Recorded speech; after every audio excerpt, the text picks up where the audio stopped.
No More Room in Hell 2, de la catastrophe au culte à venir, analyse complète en 2025. Comment la suite payante d'un des modes gratuits les plus aimés de l'histoire a-t-elle pu se transformer en l'un des lancements les plus désastreux de ces dernières années? Et plus important encore, comment est-elle en train de renaître de ses cendres? Pour comprendre le drame de No More Room in Hell 2, il faut d'abord comprendre que son prédécesseur n'était pas un simple jeu. No More Room in Hell 1 était une philosophie, un survival horror hardcore, réaliste et sans concession, né de la passion d'une petite équipe et adulé par une communauté de puristes. C'était un monument du PC gaming à l'ancienne, une expérience qui vous brisait pour mieux vous récompenser. Aujourd'hui, on va plonger au cœur de l'enfer. On va disséquer l'histoire de No More Room in Hell 2, de son lancement catastrophique à son état actuel en version 0.7.0. On va analyser son gameplay, son évolution, et enfin répondre à la question que tout le monde se pose, faut-il y jouer aujourd'hui? Accrochez-vous, la descente commence maintenant. Avant que cette vidéo ne commence, voici une petite demande de notre part. Si vous appréciez les vidéos que nous vous proposons, n'hésitez pas à nous soutenir en likant la vidéo ou en vous abonnant. Produire nos vidéos, d'autant plus celles d'actualité qui sont quotidiennes, prend du temps et tout soutien est fortement apprécié. Et en prime, ça ne vous coûte rien, c'est totalement gratuit et ça nous permet de vous proposer de plus en plus de contenu. Alors merci d'avance, du fond du cœur, pour votre soutien. L'héritage. Pourquoi No More Room in Hell 1 était si spécial?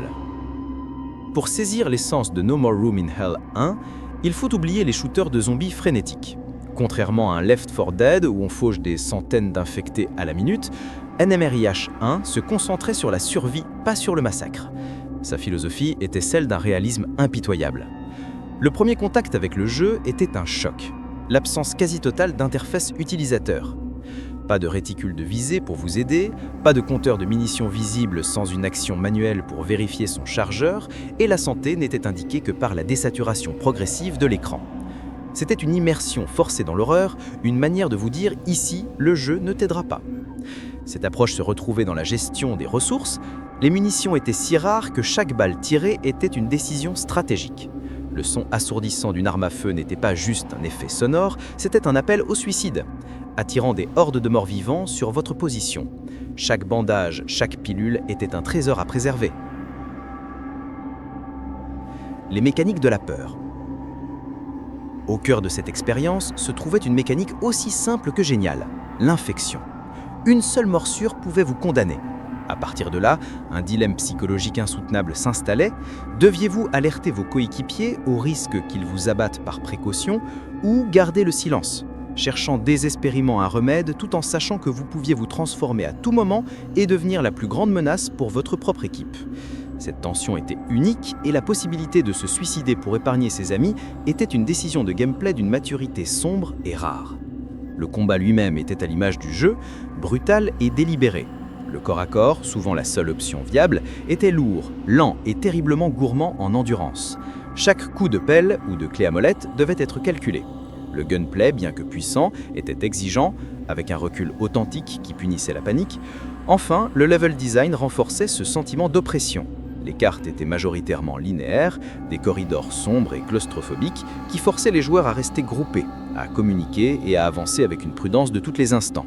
Ce choix de design, qui contraste si violemment avec les grands espaces de sa suite, est un des principaux points de friction pour les vétérans de la première heure. La naissance d'un culte. No More Room in Hell 1 était plus qu'un jeu, c'était un phénomène. Entièrement gratuit, il a été développé par une équipe de passionnés, Lever Games, et a remporté de multiples récompenses, dont le prestigieux Mode de l'année de PC Gamer. Il incarnait une éthique de développement pro-joueur, loin des logiques commerciales. Il a ainsi fédéré une communauté soudée, valorisant le défi, la coopération et l'immersion. Une communauté qui a d'ailleurs largement contribué à sa longévité grâce au Steam Workshop, créant d'innombrables cartes et modes qui ont maintenu le jeu en vie pendant plus d'une décennie. La réputation du jeu reposait sur une sorte de pacte implicite avec ses joueurs. Nous vous offrons une expérience difficile, réaliste et sans compromis, et en retour, vous nous donnerez votre temps et votre dévouement. Ce pacte a été perçu comme totalement rompu lors de la sortie de la suite. En effet, le premier opus était gratuit, hardcore et porté par sa communauté, Il a établi des attentes très claires basées sur la difficulté, le réalisme et une coopération forcée.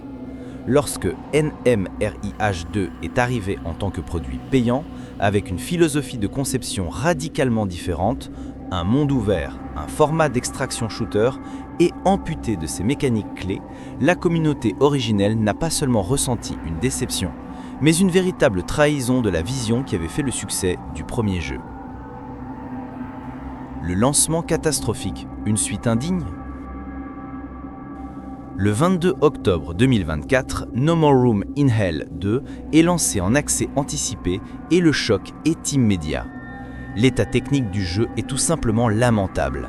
Les serveurs sont d'une instabilité chronique, rendant les parties injouables à cause d'un lag paralysant où les actions mettent plusieurs secondes à s'enregistrer. Les bugs sont omniprésents et souvent bloquants. Des zombies qui se téléportent ou disparaissent, des animations complètement cassées, des commandes qui cessent de répondre en pleine action. Pour couronner le tout, l'optimisation est aux abonnés absents, avec des chutes de performance dramatiques même sur des configurations très haut de gamme. Le choc des philosophies. Au-delà des problèmes techniques, c'est la direction même du jeu qui a provoqué une rupture. NMRIH2 n'est pas un survival horror linéaire comme son aîné. C'est un extraction shooter coopératif à 8 joueurs se déroulant sur une immense carte ouverte. Cette décision de design, à l'opposé total de l'ADN du premier jeu, a été le principal point de fracture avec la base de fans historiques.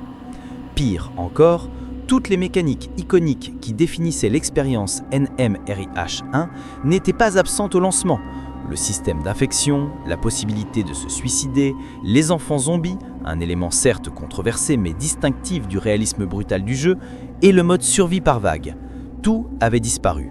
Le jeu semblait être vidé de son âme. La trahison ressentie. Rapidement, la controverse a enflé autour de l'acquisition du studio original, Level Games, par Thorn Banner Studios. De nombreux joueurs ont accusé Thorn Banner, connu pour Chivalry, d'avoir dénaturé une suite presque terminée pour la transformer en un produit plus grand public, plus commercial et finalement plus fade. Des témoignages de joueurs évoquent une suite qui a perdu la flamme qui faisait la magie de l'original. Le passage d'un projet passionné et gratuit à un titre payant à $30 n'a fait qu'exacerber ce sentiment d'avoir été floué. Le lancement de NMRIH2 n'est pas simplement un échec technique, c'est un cas d'école de déconnexion culturelle entre un développeur commercial et une communauté de niche. Thorn Banner, un studio habitué aux jeux multijoueurs à plus grande échelle, a appliqué une logique de modernisation, passage à l'Unreal Engine 5, format d'extraction shooter, système de progression. Sans comprendre que l'archaïsme apparent et la simplicité brutale de l'original étaient précisément ce qui faisait sa force et son identité. Le résultat fut un produit qui, à sa sortie, n'a satisfait ni les anciens fans qui n'y retrouvaient plus l'esprit du premier jeu, ni les nouveaux joueurs, rebutés par un état technique désastreux. La boucle de gameplay, comment survivre en 2025 ? Alors, à quoi ressemble une partie de No More Room in Hell 2 aujourd'hui, après des mois de mise à jour ? Une partie typique commence dans le silence et l'isolement. Les 8 joueurs apparaissent séparément, dispersés aux 4 coins de la carte. Le premier objectif n'est pas de tuer des zombies, mais de survivre et de trouver les autres. L'ambiance initiale est incroyablement tendue. On est seul, vulnérable, avec un équipement de base dérisoire, souvent juste une arme de mêlée et un revolver avec une poignée de balles. Le son joue un rôle absolument crucial. Chaque porte qui grince, chaque branche qui craque, chaque coup de feu au loin est une information vitale, mais aussi un danger potentiel qui peut attirer l'attention des morts-vivants. La coopération n'est pas une option, c'est une nécessité. C'est là que réside le cœur du jeu actuel. Le design de NMRIH2 force la coopération de manière organique et intelligente. L'outil principal est le chat vocal de proximité. On n'entend les autres joueurs que s'ils sont physiquement proches. Entendre une voix amie chuchoter dans le noir, après 10 minutes de solitude angoissante, est un moment de soulagement intense. Une mécanique de jeu à part entière. Le level design est pensé pour faire converger les joueurs. Des objectifs secondaires, comme des caches de matériel, sont placés à des endroits stratégiques pour que les chemins de 2 ou 3 survivants se croisent naturellement. Ces lieux contiennent du meilleur équipement, mais sont aussi bien plus dangereux, rendant l'entraide indispensable pour en sortir vivant. Enfin, les objectifs finaux, comme la réparation de la centrale électrique, sont des épreuves complexes qui exigent une coordination parfaite. Pendant qu'un joueur tente de résoudre une énigme sur un terminal ou de connecter des câbles, les autres doivent le protéger d'une horde déferlante. Tenter de le faire en solo est tout simplement impossible. L'art du combat, version 0.7.0. Le gameplay de No More Room in Hell 2 a évolué pour devenir un véritable simulateur de résolution de problèmes sous stress extrême. Le but n'est pas de nettoyer la carte, mais d'accomplir des tâches précises pour pouvoir s'extraire. Ces tâches, souvent des mini-jeux ou des énigmes, rendent le joueur totalement vulnérable. Les zombies, qui sont une ressource quasi infinie, agissent comme une pression constante qui punit la lenteur et la désorganisation. La compétence d'un joueur ne se mesure donc pas seulement à sa capacité à viser, mais à sa gestion des priorités, sa communication et sa capacité à exécuter une tâche complexe tout en gérant une menace extérieure. Le combat a été grandement amélioré depuis le lancement. Le corps à corps reste lourd et tactique, avec une gestion de l'endurance primordiale. Frapper plusieurs zombies en même temps coûte désormais plus cher en énergie, ce qui oblige à mieux se positionner. Le gunplay est devenu très satisfaisant. Les tirs à la tête sont récompensés par des explosions gore et un système de démembrement permet de neutraliser les zombies en leur arrachant les membres sans forcément les tuer. La rareté des munitions reste un facteur clé, obligeant à choisir ses combats. L'utilisation de la lampe torche est un dilemme permanent, voire au risque d'être vu par des dizaines d'yeux affamés. L'évolution en accès anticipé. Le phénix renaît-il de ses cendres ? Face au désastre du lancement, les développeurs de Thornbanner Studios auraient pu abandonner le navire. Ils ont fait le choix inverse. Ils ont publié des mises à jour régulières et substantielles, montrant une réelle écoute de la communauté. Des mises à jour majeures comme Nightmare et Reanimation ont transformé le jeu. Nightmare a ajouté de nouveaux scénarios d'objectifs et les premiers accessoires d'armes. Reanimation a été un tournant, introduisant de nouvelles cartes, Pottsville et Lewiston, beaucoup plus denses et claustrophobiques, un nouvel inventaire radial plus intuitif et de profondes améliorations du système de combat. Plus important encore, des mécaniques clés ont fait le retour. Le système d'infection a été réintroduit et affiné. Il est maintenant possible d'être infecté par n'importe quelle attaque lorsque sa vie ou son endurance sont basses, ramenant une partie de la tension psychologique de l'original. Le contenu s'est aussi considérablement enrichi. De nouvelles armes comme le MP5, de nouveaux types de zombies avec casque ou bouclier, forçant à adapter sa stratégie, un début de personnalisation de personnages et surtout de nouvelles cartes comme la très attendue Broadway ou le Beaulieu Hospital.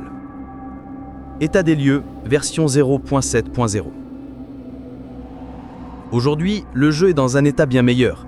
Les avis Steam récents sont passés de extrêmement négatifs à variables, voire à plutôt positifs lors des dernières mises à jour, ce qui témoigne de cette trajectoire ascendante. Cependant, tout n'est pas encore parfait. Des problèmes d'optimisation persistent, avec des chutes de framerate notables dans les zones denses ou lors des explosions de grande ampleur. Des bugs, bien que moins fréquents, peuvent encore survenir et ruiner une partie qui dure parfois plus d'une heure. De plus, un nouveau problème créé par la communauté elle-même est émergé, le speedrunning. Des joueurs expérimentés se rusent sur les objectifs sans attendre les autres, laissant les nouveaux joueurs seuls, démunis et frustrés, ce qui peut nuire à l'expérience de découverte. Regard vers le futur. Les développeurs ont été transparents sur leur plan. La sortie de la version 1.0 a été officiellement repoussée à la première moitié de 2026. Cette décision est un aveu implicite de l'échec du lancement initial, mais c'est aussi un signe de confiance et d'engagement à long terme. C'est une stratégie de reconstruction de marque. Le lancement a gravement endommagé la réputation du jeu. Plutôt que de se précipiter vers une sortie 1.0, Thornbanner choisit de prolonger l'accès anticipé de manière significative. Cela leur donne le temps de réellement finir et polir le jeu, mais aussi de reconstruire la confiance avec la communauté en montrant qu'ils ne vont pas abandonner le projet. C'est une reconnaissance que la valeur à long terme d'un jeu culte potentiel est plus importante que les profits à court terme d'un lancement raté. La feuille de route officielle promet de se concentrer sur l'amélioration du gameplay de base, de l'équilibrage, des performances, de la progression et surtout l'ajout d'un second mode de jeu, ce qui pourrait potentiellement satisfaire les fans du mode survie de l'original. Verdict. Faut-il plonger en enfer aujourd'hui ? Le voyage de No More Room in Hell 2 est celui d'une rédemption. C'est une suite qui a trahi son héritage à sa sortie, s'est fait détruire par la critique, mais qui, grâce à un travail acharné et à une écoute de sa communauté, est en train de se forger une identité propre. Une identité distincte de son aîné, mais tout aussi exigeante. Alors, faut-il l'acheter aujourd'hui? La réponse dépend de vous. Oui, sans hésiter, si vous cherchez une expérience coopérative hardcore et viscérale. Si vous aimez les jeux où la communication et la stratégie sont plus importantes que le skill pur, et si vous n'avez pas peur des imperfections de l'accès anticipé, No More Room in L2 offre des moments de tension et de camaraderie que très peu de jeux peuvent égaler. C'est un jeu parfait pour les groupes d'amis soudés qui veulent être mis à l'épreuve. Attendez encore un peu si vous êtes un puriste de No More Room in L1 qui ne peut pas accepter le virage Extraction Shooter. Le premier jeu existe toujours, il est gratuit et il fait toujours ce qu'il faisait de mieux. Les joueurs solitaires n'y trouveront absolument pas de plaisir, le jeu n'est pas fait pour ça. Et enfin, si vous êtes allergique aux bugs et au manque de finition, il est plus sage d'attendre la sortie 1.0 en 2026. No More Room in L2 n'est pas la suite que les fans attendaient, c'est autre chose. C'est une bête étrange, née dans la douleur, encore marquée par les cicatrices de son lancement, mais qui a su trouver une nouvelle voie. Une voie brutale, impitoyable, mais profondément gratifiante pour ceux qui osent s'y aventurer. Le jeu raconte beaucoup de chemin à faire, mais pour la première fois depuis son annonce, on peut dire qu'il n'y a plus de place pour le pessimisme. Il y a de l'espoir en enfer.